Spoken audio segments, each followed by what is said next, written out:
Hey everybody, I'm back and I wanted to make a couple little small pies, chocolate pies today, just little individual pies, and I normally don't do videos on Sunday unless it's Sunday afternoon, but I tried to wait till maybe everyone had time to get home from church, or at least if church is out. I did some playing this morning, but I figured that was for the people that didn't get to go to church. I have several different sizes of these little individual pie pans. I've only got 2 of these, and I love this size because this is a really, it's actually probably big enough for 2 people. But if you like chocolate pie or whatever kind you're making and you want some leftover, you could use this size if you had them. And then I've got this size here. These are Fat Daddy-O's. These are not, but these are Fat Daddy-O's. And I've got 4 of them. I use these sometimes. These would be great. This size would be great for like at a dinner party and for individual desserts. And you can also get the little throwaways. You can order these from Amazon. You can get 100 for just a few dollars. So if you wanted to just do these, they've got some that's actually not as deep as these, but I think it needs to be this deep if you had a good serving of dessert. And then the little tiny mini ones that I've got, and I think I've actually got some smaller than this, these would be good like for a brunch, like where there's a bunch of people and there's a lot of different food. And this is just a little tiny size here, and I've got several of those. So y'all know I'm a sucker for little stuff, and if I find something, then I usually get it if I can get 3 or 4 of them. A lot of times when I'll make a pie or a pot pie or something that calls for crust, I'll have bits and pieces left over. So I don't throw them away. There's a lot of things you can do with them. You could put butter and sugar and cinnamon on them and make them just as a little snack. Or you could do like I do, just wrap them real good in a good plastic wrap. And I use freeze tight. And then put them, I double bag them and then put them down in a Ziploc freezer bag. And then when you wanted to just make some small pies, you've got enough crust. You don't have to get everything out and make crust again. And I had done this one the other day, and the way I did this and put it in the freezer, I put a piece of wrap on here and then just put this on top and then wrap this up and then put it in a bag, and it stays real fresh. And you could do this and just have them ready to bake. So I've got this one ready. I'm thinking the filling that I'm making today is gonna probably do these 2 and this little one. So I've kind of divided my dough out here, and put a little bit of flour on my, I know y'all seen us make chocolate pies. Mary's the queen of pies. She makes delicious pies. But I like to make them too. And so most of the time, if I make a chocolate or a coconut pie, I will just do individual ones for us. Sometimes I make some for my neighbors if I have enough, and sometimes I just make them for us. Now, I don't want this super thin. I've got my oven on 450, and I've got my, these are heavy. I got my pie weights out here. Oh, I didn't get no parchment. I'll have to go in there and get them. Get my parchment sheets to put on top of here. Always want to roll from the middle. And I'm not a fan of spray, but I do spray my pans. This is probably one of the times when I use spray. And if there's any excess flour on the back, you can just wipe that off. Kind of try to center it if you can.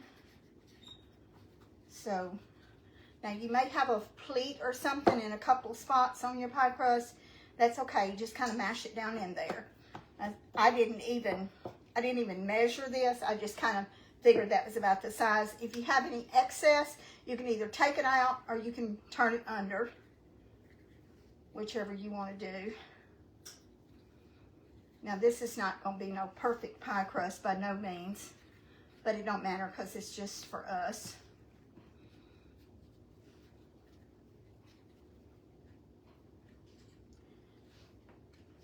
You can do this crust so many different ways. The trimming on it, you can use a fork.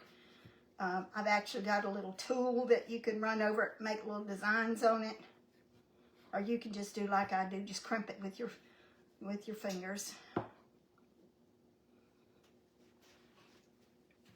And I always put mine on a pan, just so I don't have to pick this up and mess the crust up. And that's why I cook them on a pan. That's how I like to do it. Let's get this one rolled out. Now, I've already got my pie filling over there.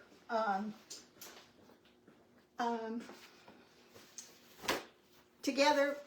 I haven't cooked it yet because I didn't want to do all of it on air. So I just thought I would just do the crust on air, and then I'll take pictures of the pies and after they get finished.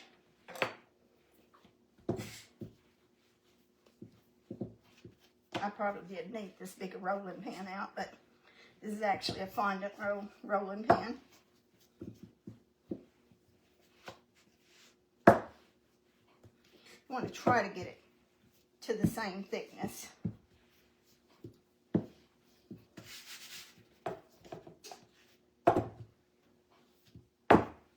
Now, if you don't have pie weights, you can use rice or dried beans, or you can just prick it with a fork and not worry about the pie weights. But I like the pie weights on mine, so that's what I use. This one will be prettier because it's a little bit more even. Need to cut just a little bit of this off. You don't want that roll over too thick because it won't get done.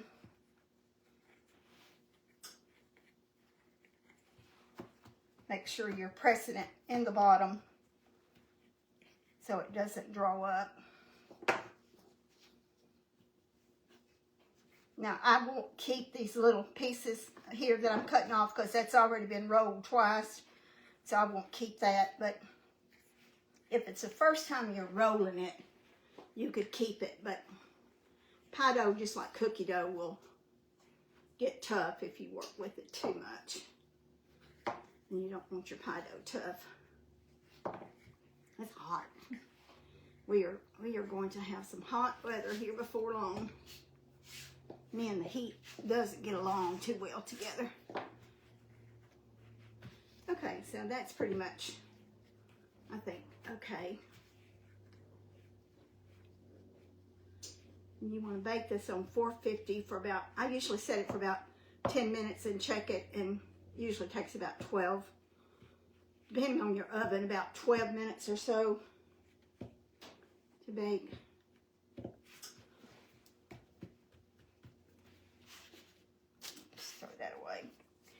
So see, that one looks a lot prettier than that other one does there.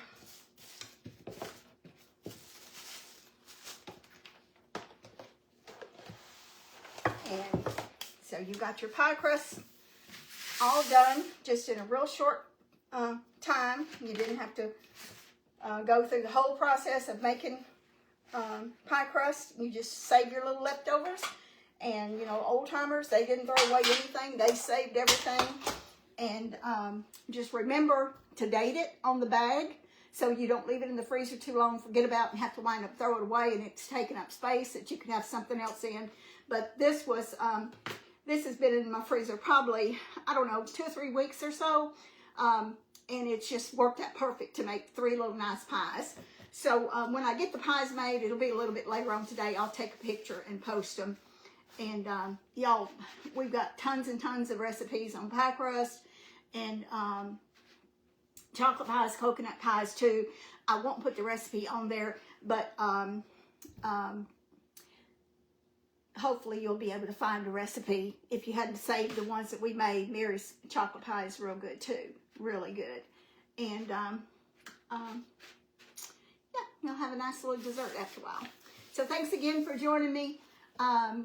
I really appreciate it, and you may be seeing us on here a good little bit the next few weeks or so.